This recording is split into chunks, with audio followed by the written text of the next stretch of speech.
What's up, guys? It's David Graves talking about Kyrie Irving wanting to be traded to 4 possible teams: the New York Knicks, San Antonio Spurs, Minnesota Timberwolves, the Miami Heat, and possible trades that could go down. Well, I actually think that one of these teams can be detrimental to Kyrie Irving's career. First, let's start with the whys, and why not? Why would Kyrie Irving want to live in the shadows of LeBron James when the media makes him out to be some sort of basketball deity, some sort of basketball god? And Kyrie Irving gets constantly disrespected by not only the media for not giving the proper respect and credit that he deserves for also LeBron James' success, but like LeBron James himself for not giving a top 10, top 15 player, a top 5 point guard in the NBA who's only 25 years old, who's averaging his age and points. LeBron James can't even show him the proper respect by giving him reinsurance or non-reinsurance that he's going to stay with the Cleveland Cavaliers after this upcoming season. Kyrie Irving should get out of there quick, fast, in a hurry. And to me, it makes plenty sense because if he does not leave this offseason when his trade value is at the highest, he's going to be Paul George, Jimmy Butler, and the Cavaliers are going to get nothing. And as a Cavs fan, I think we should move Kyrie. It is the right move. It is the right move for Kyrie Irving, because who's to say after next season, when LeBron does in fact leave, that the Cleveland Cavaliers and Kyrie Irving will not be put back in the same state that he was in before LeBron James went back to Cleveland. Now let's look at some possible trades that could go down, and one trade that actually would have happened with Paul George and how the similar trade scenario could happen with Carmelo Anthony. Now, about a month ago, it was reported by Chris Broussard that a trade offer was on the table, but was denied by the Indiana Pacers, but was a go from the Cleveland Cavaliers and the Phoenix Suns. So the trade follows as this: Eric Bledsoe, Paul George end up in a Cleveland Cavaliers uniform, Channing Frye, Kyrie Irving go to the Phoenix Suns,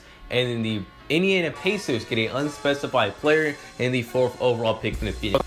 Now throw in Carmelo Anthony, Frank Ntilikina, and 2 first-round picks, and we got ourselves a deal for Carmelo Anthony to finally play with the Cleveland Cavaliers with LeBron James, a little of a mini banana boat reunion, and Kyrie Irving will team up with Kristaps Porzingis in a New York Knicks uniform. Now this leads me to my next point. I actually think this can be detrimental to Kyrie Irving's career.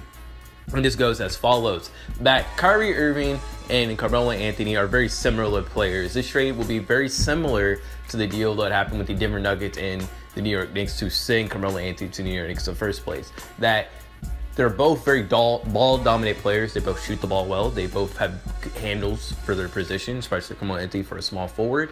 And I feel that Kyrie Irving is going to be put in that situation when he wants to be the alpha dog, and he will get his points, he will get his money, eventually he will get a no trade clause, and he will end up in the same position as Carmelo Anthony. That is why Carmelo Anthony desperately wants to get out of New York so bad, because you understand that he realized that he's in the situation that Kyrie Irving's about to be in, that he will not win a ring, he won't even get out of the Eastern Conference Championship, so he needs to go play with the best player in the world. It's 2 different perspectives from Kyrie Irving and Carmelo Anthony, and I can understand both sides from a whole. I can understand why Kyrie Irving is someone frustrated that he's living in the shadow, even though he's a top dog, he's a top 10, top 5 point guard in the NBA, he's a top 15 player in the NBA, and he wants to be his own player, he wants to be his own man. That's completely understandable. And from Melo's perspective, he's no longer that guy. He's no longer a top 5 small forward, a top 15 player in the NBA. And so now he wants to go win his ring. He doesn't mind playing in the shadows. They're 2 different personalities, 2 different players, and 2 different states in their career. And to me, why to Kyrie Irving's career, because he could end up like Carmelo Anthony, just stuck in basketball purgatory, not progressing his career at all, and he could just be stuck in a bad franchise.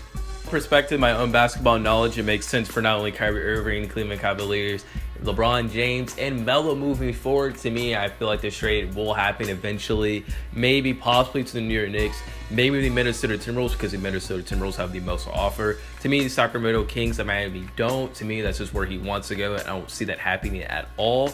But I do think that the New York Knicks could be an interesting scenario with Kristaps Porzingis. They're both really young. They could go to the second round, even though in a weak Eastern Conference, I don't know, they could contend for something, who knows. But the Minnesota Timberwolves, that would be interesting. You would have 5 20-point scorer on a team. That is how you beat the Golden State Warriors. You do not stop them, you simply put up more points to them, and that could be crazy in the Western Conference, but hindering the Eastern Conference. I'm David Graves, signing out.